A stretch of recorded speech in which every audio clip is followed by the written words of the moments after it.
Now it's time for number 8. And our number 8 is none other than the evil queen from Snow White. And here's her board. And it says, I'll be the fairest in the land. And there she is, the evil queen. Evil queen's objective is pretty simple. She has to defeat Snow White. And just like the other three, or the other two, we have a lock token, which has to be in the dwarf's cottage. The only way to unlock it is to find 4 different ingredients, and you have to use poison to destroy Snow White. That's right, you can see right here. Let me show the board one more time. See, unlocks once 4 different ingredients have been played. So there's the brewing icon where she just creates poison from her power. So when she gains power, she can transform that power into poison. She puts poison on her portrait, and she puts the 4 ingredients on the bottom. Pretty clever. And now it's time for me to show you my best, the best cards for me to play as Evil Queen. Of course, with the ingredients, we also have the most, and the thing is that I'll be the fairest in the land will surely be fun with the 4 different ingredients. Scream of Fright, Old Hag's Cackle, Black of Night, and Mummy Dust. And they all have different abilities, like Old Hag's Cackle gains 1 power for each time there's a hero.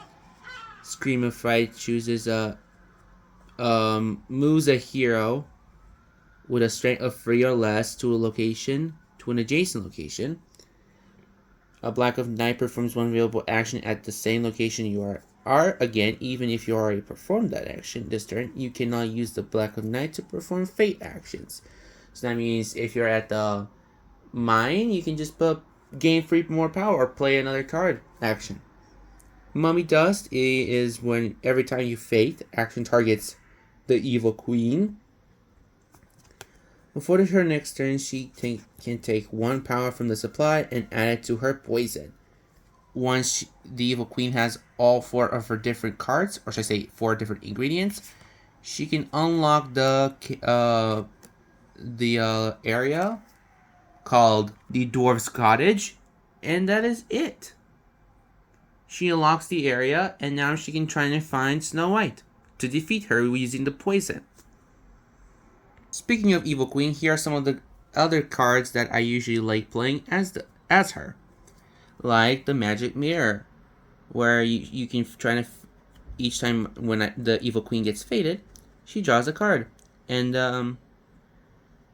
activating the card gives her to pay 3 power to find Snow White and play her in the Fate deck.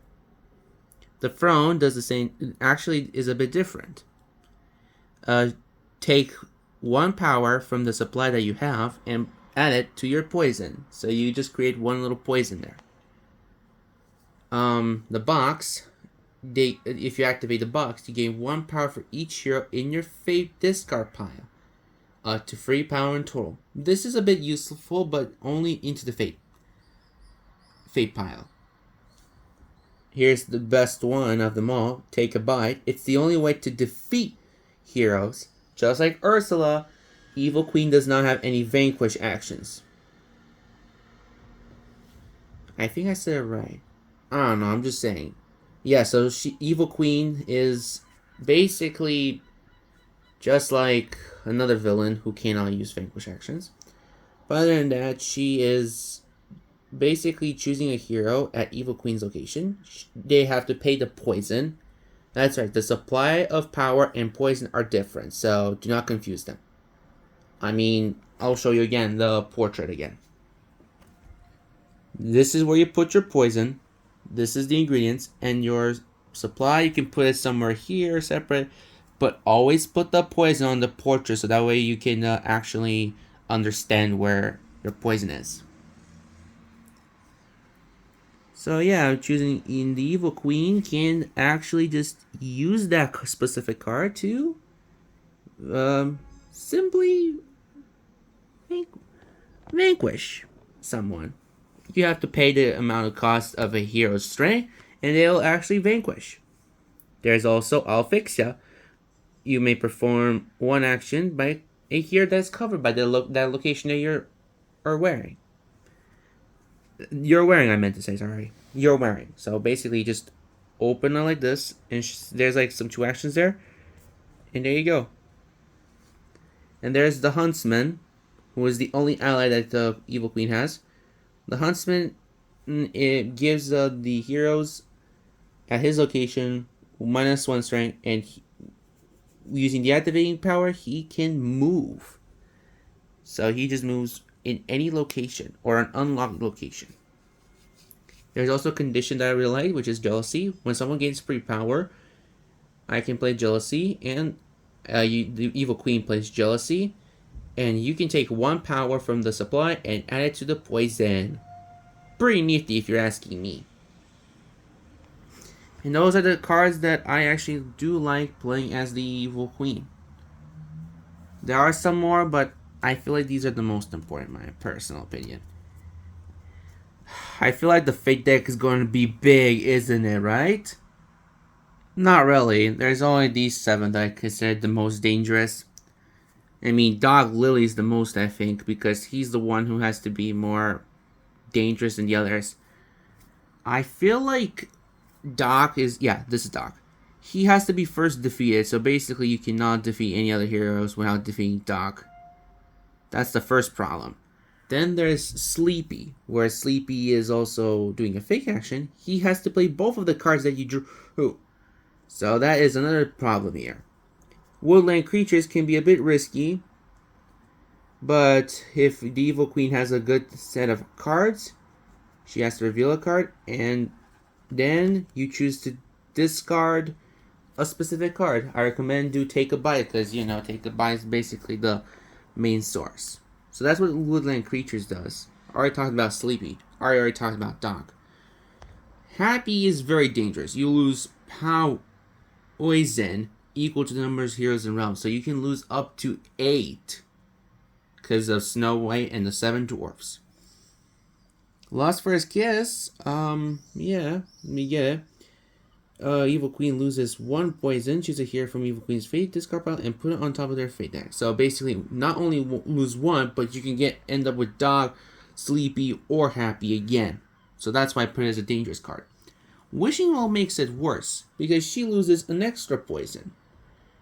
So basically, it's another similarity to another item, to another Fate Villains deck, but yeah, the fork one. Basically, the Wishing Well is when the Evil Queen moves to this location, she only loses 1 poison. So when Happy and Wishing Well could make a really good combo, or Doc with the Wishing Well. That's why I'm saying that. Hold on, let me take some of these cards away.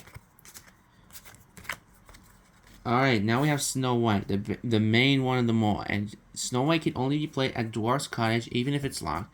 And Snow White gets +1 strength for each other hero in the realm of Evil Queen. So that means she can gain up to 11. But there's also some items that I will warn you that she actually can be a little bit dangerous. She has 2 pickaxes. Yes, this is the pickaxe, which is an item. Sure, it may not be really useful, but if Snow White gets this, she's actually going to be a strength of 15. If all 7 dwarves are in play, she gains 1. So that means the Evil Queen needs at least 15 poison if all 7 of the dwarves, which are these little guys, because 1, 2, 3, 4, 5, 6, 7, plus 4, that's 11. And then plus 4 because of these 2, that makes 15. So 15 is all. When pickaxe is played, attached to a hero, here gets +2 strength. So basically, it is dangerous for Snow White to have this type of power. So in the end, you do not want to have Snow White to have it.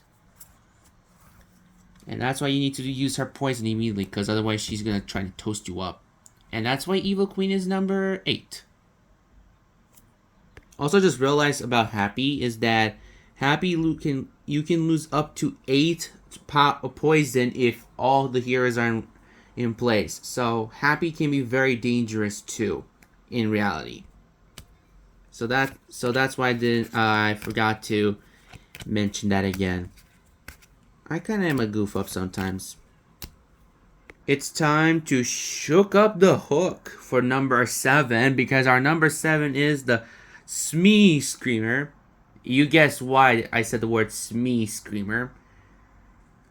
Trying to say help to a crocodile, because we have, for number 7, in my opinion, Captain Hook. And I will say, yes, Captain Hook seems very interesting, but he's a bit more a cheeky one. Here's Captain Hook, and he says, double the powder and shorten the fuse. And Captain Hook's objective is to defeat Peter Pan at the Jolly Roger. And I feel like this is the last villain that I'm going to be showing you that has a lock. Yep. See this? He has a Lost Boy. His hideout as a lock token, so that is important to figure out.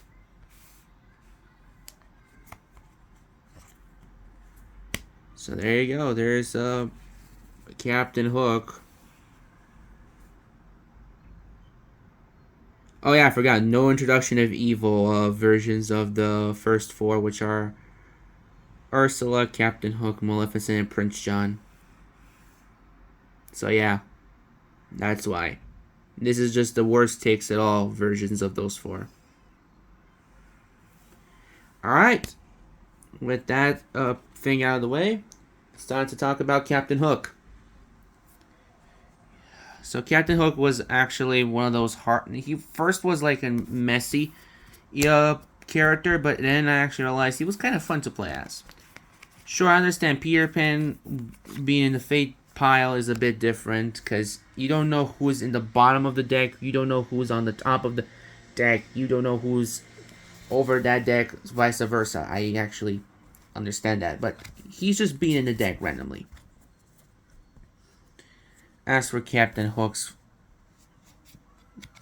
personal deck, I'm going to be showing you which are the best cards in my personal opinion. Let's talk about these cards, which are the items and the condition. The best ones are these ones. Not all of them are in here, I think, but I feel like these are still one of the best cards, I think. Especially the ingenious device. Yeah, I think that's pronounced right. Ingenious device. This location activates a move a hero action. Then we have the hook case, which gains 1 power. Extra 1 power, because there's also other power stuff in there. The cannon gives you the ability to gains the vanquish action. Then we have a cutlass to give to one of the swashbucklers. And I feel like the swashbucklers are, let me see. Yep, here's a swashbuckler. You put it on as one of the swashbucklers to help them the achievement. You can also put on the stronger allies, but I recommend put the cutlasses to the swashbucklers. The swashbuckler is just a regular ally that can't really do anything. Just a regular ally. So he does. So there it is. The cutlass just gives 2 power to an ally. And there's also the Neverland map, which is very important because you need this. Without it, you cannot unlock the Neverland, the Lost Boys hideout. And next time when you play an item, you may discard the Neverland map instead of paying the item's cost, which is a sacrifice when Captain Hook doesn't have any power. Also, Cunning is pretty interesting, because Cunning, during your turn, if another player has an ally with a strength of 4 or more in their realm, you may play Cunning, and then you may play an ally in your hand for free. You don't have to spend any money, you just play for free, which is pretty useful in my opinion. And now it's time for the other cards that are useful in my personal opinion. If you have a different opinion, yet again, this is just okay, because everyone has different opinions, but this is just mine. The only good effect I kind of do like in this deck is the Ward for your opponent, because you gain 2 power and you can reveal cards from your Fate deck until you reveal a hero. You can reveal Peter Pan if you're lucky enough. But other than that, you still have the majority to gain him power. Mr. Starkey's also a good one. This is when, if Peter Pan is already revealed, you can move Mr. Starkey, and then you can move Peter Pan again. So you can do is when Mr. Starkey's played, you can move an adjacent location from Mr. Starkey to somewhere different, so that way they don't get caught. So you just move, like, let's say this is just a character, and move Mr. Starkey. You just move him like an adjacent location, like this. The Pirate Brute. Damn, this guy is the strongest ally. He's the one with the strength of 4. He doesn't have an additional ability, but he is one of the strongest. You have 2 of these, and 2 Pirate Brutes actually beats Peter Pan, because guess what? Peter Pan is actually a strength of 8. We also have the Boarding Party, which they attack like a Y. So that means they attack from the location that you are and the adjacent locations. Both of the adjacents, like a V and a W. And it says here, board party may be used to defeat a hero at their location or the adjacent location, like a V. And then there's Smee, lovable, good old Smee. Smee only gets, he's actually a strength of 2, but he actually is a strength of 4 if Smee. He's just dancing there. If Smee is at the Jolly Roger. So if Smee is at the Jolly Roger, he's actually a strength of 4, which is basically the same exact thing with 1 Pirate Brute. Literally. So 1 Smee and 1 Pirate Brute. Yes, Smee needs to be at the Jolly Roger. So 1 Smee at the Jolly Roger plus a Pirate Brute is enough to defeat Peter Pan. And speaking of Peter Pan, let's look at the Fate decks, shall we? In my personal opinion, these 7 must be the most difficult time if you're playing against Hook. So actually the best 7 cards. The Lost Boys are very important because you need at least 2 allies to defeat the Lost Boys. TikTok Croc is the most messiest, because you need to discard, because if Captain Hook moves to TikTok Croc's location, Captain Hook must discard the entire hand. Taunt. He attaches to a hero, and Captain Hook must defeat heroes with a taunt attached to them before defeating other heroes, which is a different problem. Pixie Dust. This kind of does give Peter Pan a chance to fly away. And there's 3 of these Pixie Dusts. So that means Peter Pan gets a total of 14, because he's 8. Let me see. There's the other 2. Let me check. So 2 plus 2 plus 6, and Peter Pan is 8. So that means he's a strength of 14 if he has those. Splitting Headache. It discards an item from Captain Hook's realm, which is pretty useful and useless at the same time. The reason why is because Captain Hook needs those items to gain himself advantage. Sorry about that. Anyway, so Splitting Headache, they discard 1 item from Captain Hook's realm, and that's it. That's what they do. But it's kind of useful because Captain Hook has like a lot of them, so discarding 1 of them doesn't really change anything. The Ingus device is the most important, so that way Peter Pan doesn't have to suffer. Or it could be used for, in my opinion, the cannon, or the Neverland map, even though it's not going to really do anything. But mostly, I feel like the Ingus device is the most important to get rid of. So with Ton, Lost Boys, Terry Talk, and Pixie Dust out of the way, Splitting Headache, and now we have Tinkerbell. With Tinkerbell is played, discard one ally from her location. She may be weak, but with a strength of 2, she's okay. But in the end, bang, bang, bang, Tinkerbell actually is pretty strong when discarding an ally. You can destroy an ally with a 4, like a Pirate Brute, or even Smee. And now for the one that you guys really like the most, Peter Pan. You have to immediately play him to Lost Boys Hideout, even if it's locked, and any other fate card at reveal during this action are discarded. So Peter Pan is like an automatically played. Once Peter Pan is revealed, you must literally just move into the Jolly Roger and then vanquish him. And that's it. Anyways, with Hook out of the way, it's time to meet our number 6. So, what can I say for our number 6? We have this one right here. And my number 6 is Madame Mim. And here is her board. Want to fight? Want to have a wizard duel? And here's Madame Mim. So Madame Mim's objective is to defeat all Merlin's transformations. Yep, every single one. Which is a total of 7. And here's her board.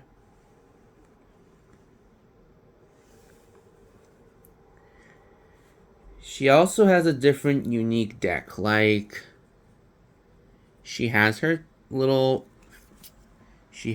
Fate deck.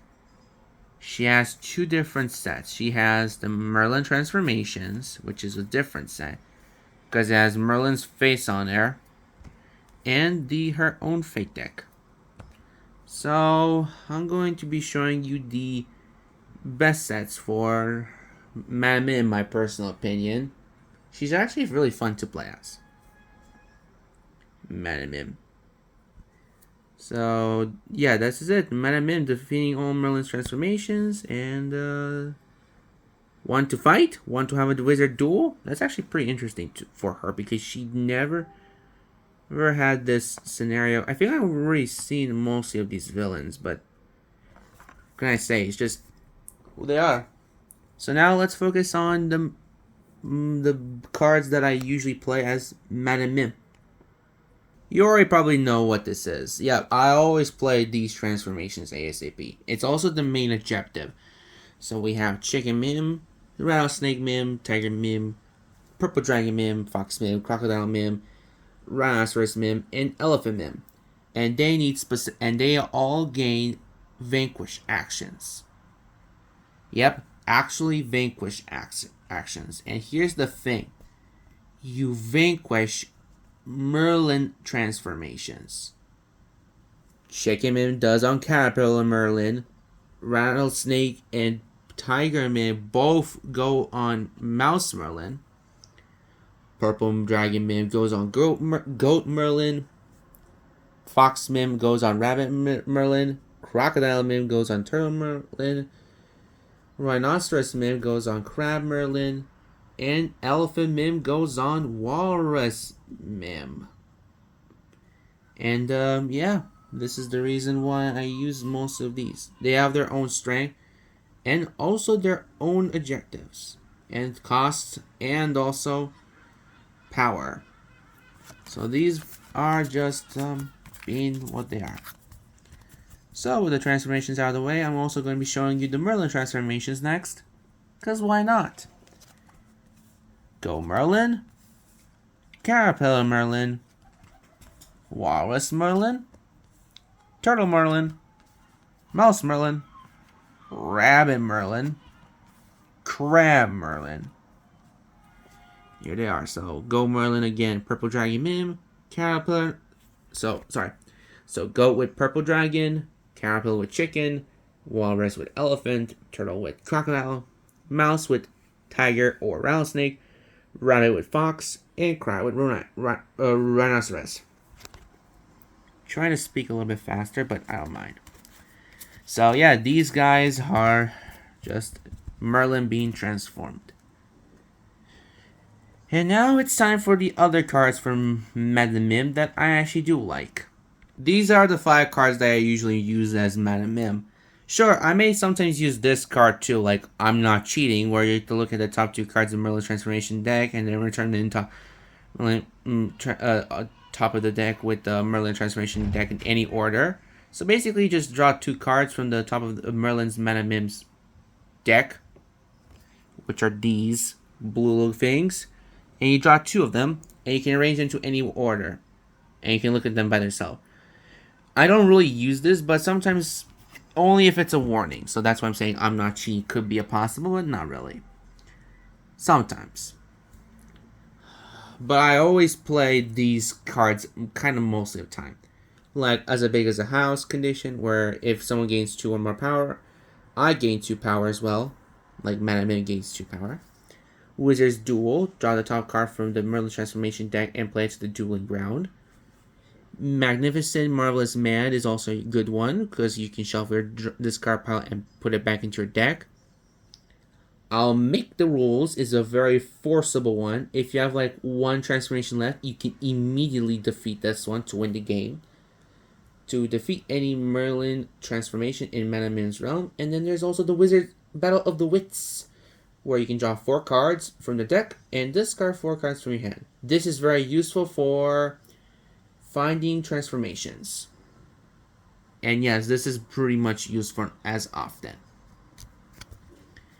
And now I'm going to be showing you the fake deck. Yes, there's only these 5 fake effects, but the worst one is Germ Merlin. But I'll explain why. First off, we will have Knowledge and Wisdom to move any Merlin transformation Madam Mim's Rail to a new location. This is not that bad, but it is kind of sucky to be honest.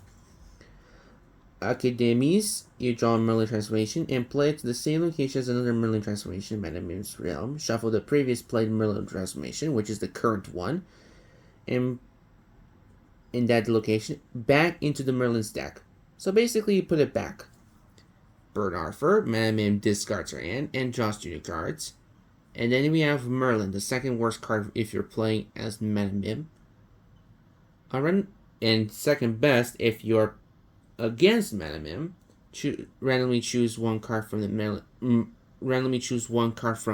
Merlin Transformation discard pile and put it into the Merlin Transformation deck. Shuffle the Merlin Transformation deck. So you just so once you defeat a transformation, you can have a chance to bring it back alive. So that way Madam Mim has to fight it again.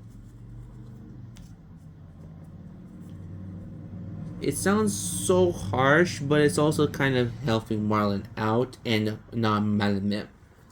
And the worst card in my opinion is Germ Merlin, because you can discard 1 card from Madam Mim's transformation from Madam Mim's realm, and I feel like this is just the worst card in my personal opinion, because you just discard one of the most important rules in the game. You need transformations to vanquish the transformations from Merlin. So you can't be that good. I mean, I already seen like Germ Merlin's actually way dangerous than I expected. But Madam Mim seems to be one of the most interesting, because not only she has like a really good fun deck, she actually has the most easiest actions in the realm that she uses. Like, if someone makes a mistake, Madam Mim easily can fix it right up, even if there's like they don't notice at first. So basically, Madam Mim has this advantage on mostly of the villains. Not all of them, but mostly on some of the villains that can't do really anything. So Madam Mim can have a higher chance of winning, but she doesn't have this 100% rating percentage. So that's why I put Madam Mim on number 6. So with Madam Mim being number 6, who is our top 5? Well, I'm not going to spoil it yet. But I'm going to start with number 5 now, since we're already reached there. And for our number 5 is none than the wicked girl with a bird named Raven. Yup, You guessed it right. Number 5, in my personal opinion, is Maleficent. She may be hard, but she's actually very interesting, in my personal opinion. Now let's see Maleficent's board. Now go with the curse and serve me well. There's Maleficent. Maleficent needs to start with her turn with a curse at each location, which is pretty easy, but sometimes very painful. And I do like a little challenge from Maleficent, to be honest. So that's why I put her a little bit higher on the list. She used to be a little bit lower, but not that too low. I think she was like on top 10, I think. I don't remember. But like below top 5. But now she's actually reachable to make the condition to reach top 5. So yeah, there it is. Go with the curse and serve me well. Well, congratulations, Maleficent. We actually know what to do. And it says start your turn with a curse. Yeah, start your turn with a curse at each location. So she's a bit of a tricky one, but she's actually pretty interesting. So now let's see her. What cards do I usually use? In my personal opinion, my best tactic for the not the fate action, my deck, my villain deck. So now I'm going to show you what I usually use for Maleficent in my fate deck, and then what I use against Maleficent on the fate deck. So yeah, here they are. So we're going to split the cards into 2 sets. The first set is the ones that I'm usually always going to be using. No matter how much cost it is, I'll always use them. The curses, of course, because they're very important, like the Forest Thrones and the Green Fire, and even Dreamless Sleep. I mostly use this Forest Thrones because this is not the easiest one to use, but it's the safest one to use. Unless if like a hero with a string of 4 tries to ruin me up, then yeah, I have to figure out a different way. Green Fire can be a bit suffering because Maleficent goes into that location, she has to immediately discard it, so that's why I have to go to a specific spot to not go in that specific Maleficent spot, so, not deal with it. And the reason why I do not play mostly times Dreamless Sleep is because of allies, and since I usually play allies, especially Raven, Dreamless Sleep is a bit disappointing. Sure, it does make them lose 2 strength, but allies do not make anything. And Raven only has a HP of 1, so it is a slowpoke. There. So Dreamless Sleep doesn't do absolutely nothing, just making sure that once the curse is over, they just destroy it.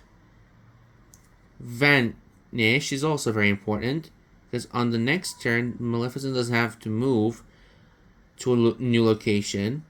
And there's also Trinity, which, if 3 or more allies are in this realm, you may play Trinity, draw 3 new cards to your hand, and discard any 3 cards. There's also Raven. Raven, before Maleficent moves, you may move Raven to any location and perform 1 available action at this new location. Raven cannot perform fate actions. I recommend, in my opinion, doing it in either gain power or play an action card, or even discard. But other than that, those are the best 3 options that you can do. Those are the 3 best options.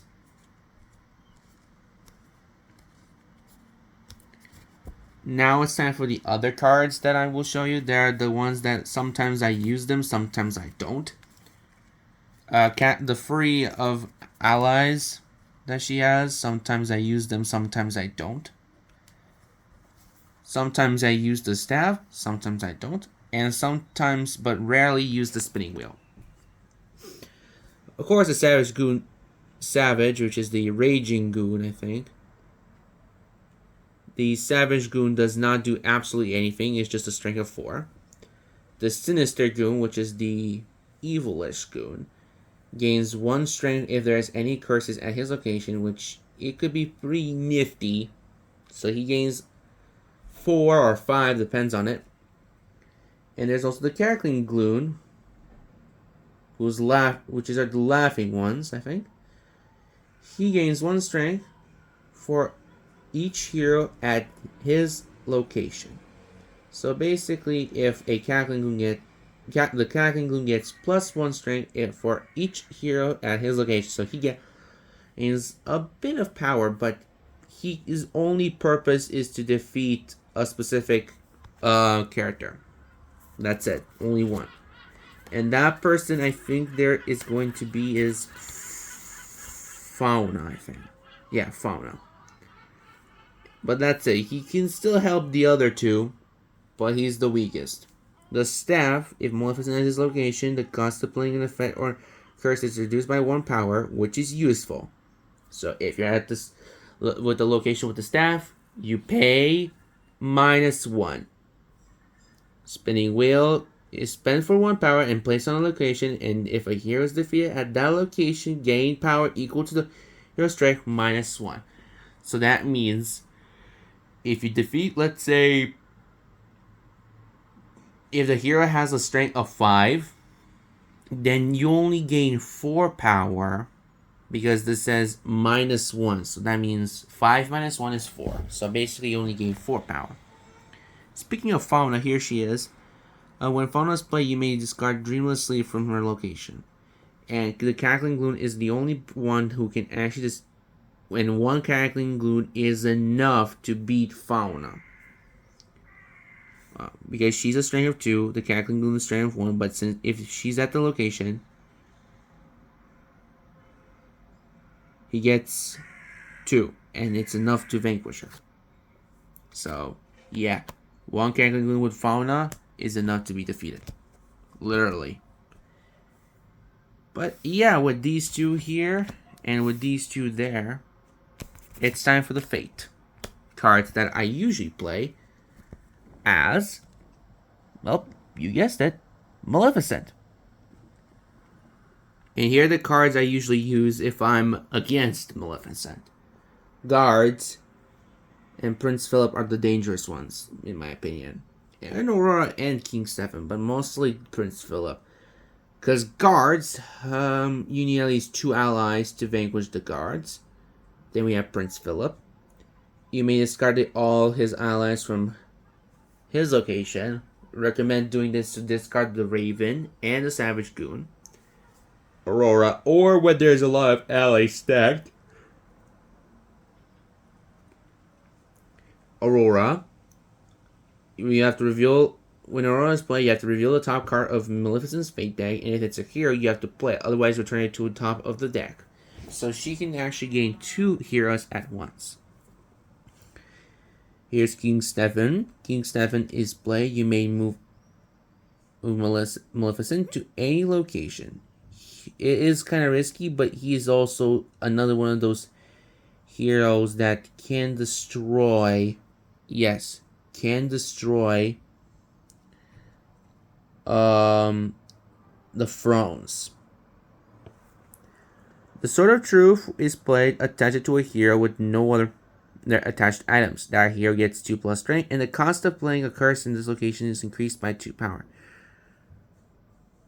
So basically, the Sword of Truth means that if you put on Prince Philip, he's gonna gain 7.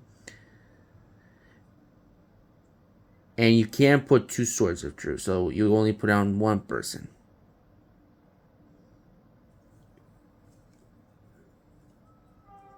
It says here no other attached items, so basically only 1. That as a hero gets 2+ strength, so Philip is going to be at 7. The cost to play a curse at this location is increased by 2 power, so you spend 2 extra power. Right, if you're playing at this location with a guy with a sword. So be careful. We also have Dreamless Once Upon a Dream, where you have to discard a curse from a location in Maleficent's realm that has a hero. So if the hero so if there's a curse at a location with a hero, they could easily discard it. There's also Merryweather.